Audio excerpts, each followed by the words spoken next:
আজকে আমার রেসিপি বাঙালির ফেভারিট রসগোল্লা। বাঙালি কেন, অন্য সকলেও সবাই আমরা রসগোল্লা খেতে ভালোবাসি। প্রথমে জাল করা দুধ গরম করলাম, তারপর একটু অল্প ঠান্ডা হলে ভিনিগার দিয়ে কাটিয়ে ছানা করে নিলাম।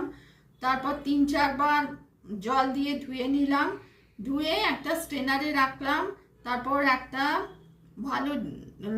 একটা প্লেন ডিশে মোলায়েম করে হাত দিয়ে মোলায়েম করে নিলাম। তারপর কর্নফ্লাওয়ার বা ময়দা দিয়ে ছোট ছোট বলের আকারে তৈরি করে রাখলাম।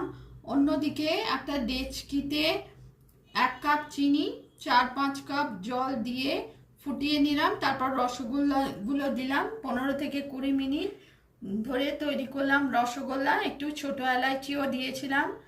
আর আগে থেকে তৈরি করা রসে সারা রাত ঠান্ডা করে ডুবিয়ে রাখলাম। তৈরি হলো রসগোল্লা। রেসিপি পছন্দ হলে লাইক করবেন, চ্যানেলটিকে সাবস্ক্রাইব করার অনুরোধ রইল। দেখুন রসগোল্লা